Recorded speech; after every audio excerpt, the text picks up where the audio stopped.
അള്ളാഹുവിന്റെ ഹബീബ് മനസ്സിലിരിക്കുന്ന ഒരു കൂട്ടുകാരനെ കണ്ടാൽ സിംഹം ഗർജിക്കുകയില്ല. ആ സിംഹം നാവടക്കി ശ്വാസമടക്കി നിൽക്കും.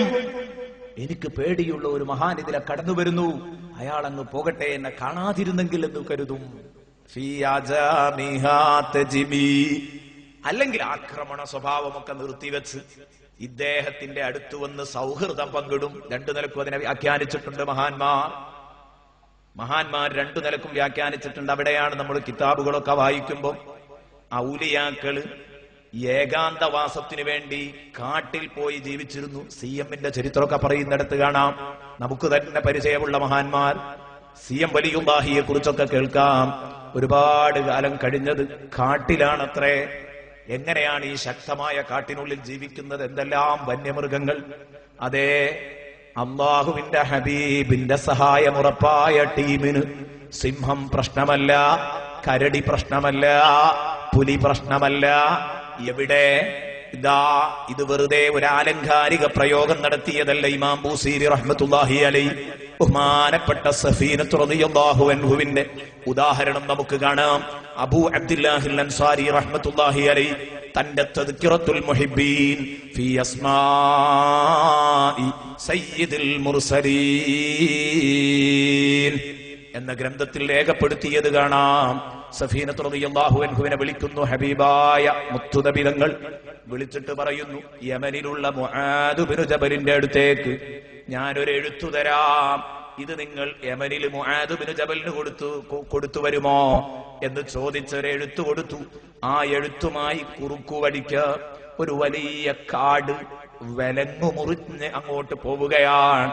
ഒരു കാട്ടിലൂടെ ക്രോസ് ചെയ്തിട്ട് പോവുകയാണ്.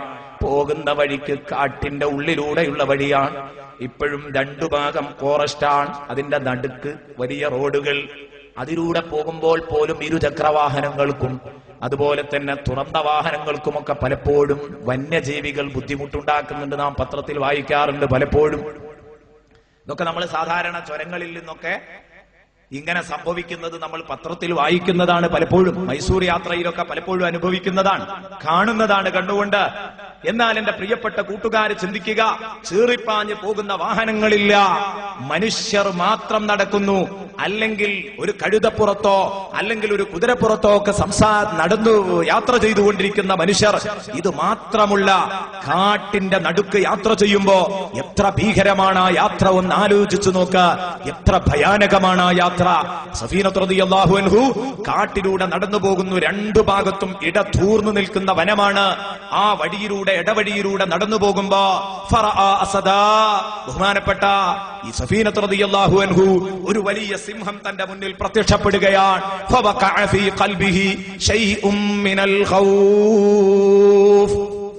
അങ്ങനെ വന്നപ്പം ബഹുമാനപ്പെട്ട സഫീനത്ത് റളിയല്ലാഹു അൻഹുവിന്റെ മനസ്സിൽ ഒരു ചെറിയ ആശങ്ക.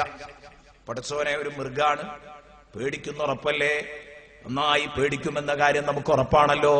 സഫീനത്ത് റളിയല്ലാഹു അൻഹു ഒന്ന് ഞെട്ടിപ്പോയി. അപ്പോഴേ ഓർത്തു, ഞാൻ അള്ളാഹുവിന്റെ ഹബീബിന്റെ ആളല്ലേ, ഹബീബന്റെ കൂടെയുണ്ടെങ്കിൽ ഞാൻ ആരെ ഭയപ്പെടണം?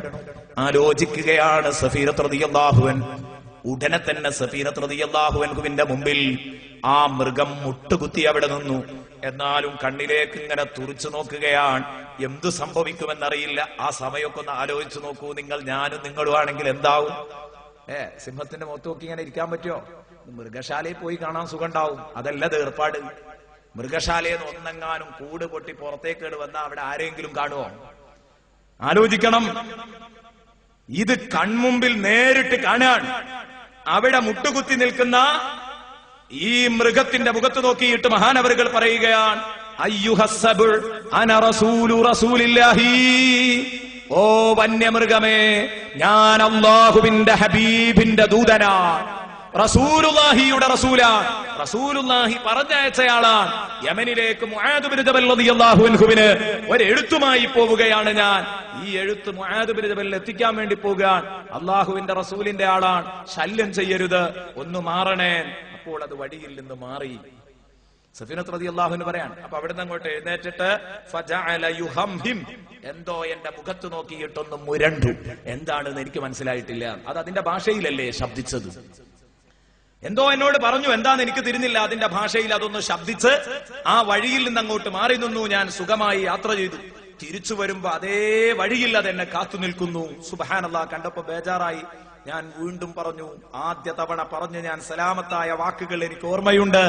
ദാ മുആദ് ഇബ്നു ജബൽ റളിയല്ലാഹു അൻഹുവിന്റെ മറുപടിയുമായി അല്ലാഹുവിന്റെ റസൂലിന്റെ അടുത്തേക്ക് പോകുകയാണ്. എന്നെ വിഷമിപ്പിക്കരുത്. മൃഗം മാറി നിന്നു. അപ്പോഴും എന്നോട് എന്തോ മുരണ്ടു. എന്താണ് മുരണ്ടതെന്ന് എനിക്കറിയില്ല. അല്ലാഹുവിന്റെ റസൂലിന്റെ അടുത്തേക്കാണ് ഞാൻ നേരെ ചെന്നത്. സുബ്ഹാനല്ലാഹ്, ഒരു ശ്വാസം നേരെ കിട്ടി. എന്താ ഈ രംഗം? രണ്ട് ഘട്ടത്തിലും സലാമത്താകുമ്പോ എത്രമാത്രം സമാധാനം ഉണ്ടാകും.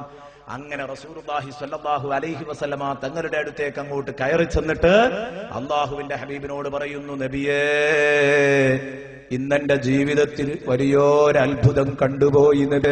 വലിയൊരു മൃഗം എന്റെ മുന്നിൽ പ്രത്യക്ഷപ്പെട്ടപ്പോ, ഒരു സിംഹം എന്റെ മുന്നിൽ പ്രത്യക്ഷപ്പെട്ടപ്പം ഞാനൊന്ന് ശരിക്കും അക്ഷരാർത്ഥത്തിൽ ഞെട്ടിപ്പോയി. പക്ഷേ ഞാൻ നിങ്ങളുടെ ആളാണ്, എന്നെ ശല്യം ചെയ്യരുതെന്ന് പറഞ്ഞപ്പം അതെന്തോ എന്റെ മുഖത്ത് നോക്കിയിട്ട് മുരണ്ടിട്ടങ്ങോട്ട് മാറി നിന്നു. പോരുമ്പോഴും അതേ അനുഭവം ഉണ്ടായി. അള്ളാഹുവിന്റെ റസൂല് പറയുന്നു, അതൊക്കെ ഉണ്ടാകും, അതൊക്കെ ഉണ്ടാകും സഫീന. അതൊന്നും വലിയൊരു അത്ഭുതമല്ല. ആ മൃഗം നിന്നോട് അങ്ങോട്ട് പോകുമ്പോഴും മുരണ്ടു, ഇങ്ങോട്ട് പോകുമ്പോഴും വരുമ്പോഴും മുരണ്ടു. ആ മുരണ്ടതെന്താ നിനക്ക് മനസ്സിലായിട്ടുണ്ടോ? അത് ശബ്ദിച്ചതിന്റെ അർത്ഥതലം മനസ്സിലായിട്ടുണ്ടോ? ഇല്ല ഇല്ല ഹബീബേ, എനിക്ക് മനസ്സിലായിട്ടില്ല. അപ്പോഴാ റസൂലുള്ളാഹി പറഞ്ഞത്, അങ്ങോട്ട് പോകുമ്പോ നീ അല്ലാഹുവിന്റെ റസൂലിന്റെ ആളാണ്, മാറി നിൽക്കണമെന്ന് പറഞ്ഞപ്പം മൃഗം ചോദിച്ചത് എന്താണെന്നറിയോ? ആ മൃഗം അങ്ങനെ ശബ്ദിച്ചത്, മുരണ്ടത്, അത് ചോദിച്ചത് വലിയ ഒരു ചോദ്യമാണ്.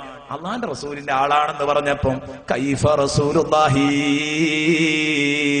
വഅബൂബക്കറിൻ വഉമറു വഉസ്മാൻ. അല്ലാഹുവിന്റെ ഹബീബിന്റെ വിശേഷം എന്തൊക്കെയാ? സുഖം തന്നെയല്ലേ? അബൂബക്കർ സിദ്ദീഖിനും സുഖം തന്നെയല്ലേ? ഉമർ ഇബ്നുൽ ഖത്താബിനും സുഖം തന്നെയല്ലേ? ഉസ്മാൻ ഇബ്നു അഫ്ഫാനും സുഖം തന്നെയല്ലേ? ആരാ ഈ അബൂബക്കർ സിദ്ദീഖിന്റെ ഒക്കെ വിശേഷങ്ങൾ അന്വേഷിക്കുന്നത്? കാട്ടിലുള്ള സിംഹം. അല്ലാഹുവിന്റെ റസൂലാ പറഞ്ഞു കൊടുക്കുന്നത്. അത് ചോദിച്ചിരുന്നത് അതാ, നിനക്ക് മനസ്സിലായോ എന്ന്. അബൂ അബ്ദുല്ലാഹി അൻസാരി റഹ്മത്തുള്ളാഹി അലൈഹി, ഇമാം ബാജൂരി റഹ്മത്തുള്ളാഹി അലൈഹി, ഇമാം ഖർബൂത്തി റഹ്മത്തുള്ളാഹി അലൈഹി, ഇബ്നു ഹജർ റഹ്മത്തുള്ളാഹി അലൈഹി, ഇവരൊക്കെ ഈ സംഭവം പറഞ്ഞിട്ടുണ്ട്. ഇത്ര വിശാലമായി പറഞ്ഞത് അബൂ അബ്ദുല്ലാഹി അൻസാരിയാണ്. കൈഫ റസൂലുള്ളാഹി, അല്ലാഹുവിന്റെ റസൂലിന്റെ അവസ്ഥ എന്തൊക്കെയാണ്? സുഖം തന്നെയല്ലേ? അബൂബക്കറിനും സുഖമല്ലേ? ഉമറിനും സുഖമല്ലേ? ഉസ്മാനും സുഖമല്ലേ? റളിയല്ലാഹു അൻഹും. എല്ലാവരുടെ പേരിലും നിങ്ങൾ ഉച്ചത്തിൽ തർദിയത്ത് ചെല്ലണം. നമ്മുടെ ഈ സദസ്സ് ഖബൂലാവണം. ഈ സദസ്സിൽ നമ്മൾ എന്തു പ്രശ്നം അല്ലാഹുവിനോട് പറഞ്ഞാലും അതിന് ഉത്തരം കിട്ടണം. അല്ലാഹുവിന്റെ ഹബീബ് ഈ സദസ്സിൽ ഉണ്ടാവണം. അതാണല്ലോ വിശ്വാസിയുടെ ലക്ഷണം. അതുകൊണ്ട് ഉറക്കെ ഉറക്കെ വിളിക്കണം. ഈ സിംഹം മാറി നിന്നത് എന്തിന്റെ പേരിലാണെന്നറിയോ? നിങ്ങള് റസൂലുള്ളാഹിനോടുള്ള ബഹുമാനം കൊണ്ടും സ്നേഹം കൊണ്ടുമാണെങ്കിൽ, അവരോടുള്ള ബഹുമാനമാണ് ഈ കാണിച്ചതെങ്കിൽ, എന്തിനാണ് അല്ലാഹുവിന്റെ റസൂലിന്റെ കൂടെ അബൂബക്കർ സിദ്ദീഖിനെ ഉൾപ്പെടുത്തിയത്, ഉമർ ഇബ്നുൽ ഖത്താബ് റളിയല്ലാഹു അൻഹുവിനെ ഉൾപ്പെടുത്തിയത്, ഉസ്മാൻ ഇബ്നു അഫ്ഫാൻ റളിയല്ലാഹു അൻഹുവിനെ ഉൾപ്പെടുത്തിയത്? ഒരു ചോദ്യമാണ്.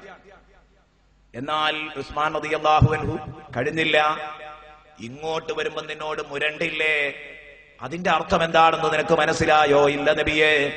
ഇങ്ങോട്ട് വരുമ്പോ നിന്നോട് പറഞ്ഞത്, ഏതായാലും നീ അല്ലാഹുവിന്റെ റസൂലിന്റെ അടുത്തേക്കല്ലേ പോകുന്നത്, എന്നാൽ അഖ്രിഉ മിന്നി അസ്സലാം ഹബീബി മുഹമ്മദാ വഅബാ ബക്രിൻ വഉമറ വഉസ്മാന വഅലിയൻ വസുഹൈബൻ വഅമ്മാറ റളിയല്ലാഹു അൻഹും.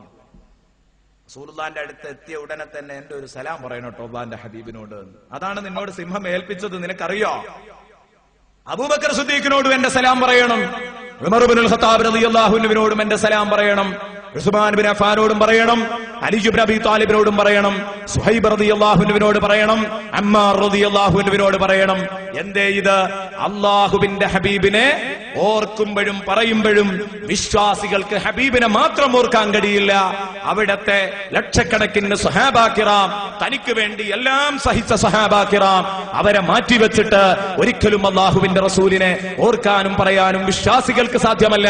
അത് കാട്ടിലെ മൃഗങ്ങൾക്കടക്കം കഴിയുന്നില്ല എന്നതിന്റെ ചിത്രമാണ് നാം കണ്ടുകൊണ്ടിരിക്കുന്നത്. ആ നിദർശനമാണ് ഈ സംഭവത്തിലൂടെ നാം അനുഭവിച്ചുകൊണ്ടിരിക്കുന്നത്. ആലോചിച്ചോ നിങ്ങൾ ഇതിന്റെ ഗൗരവം?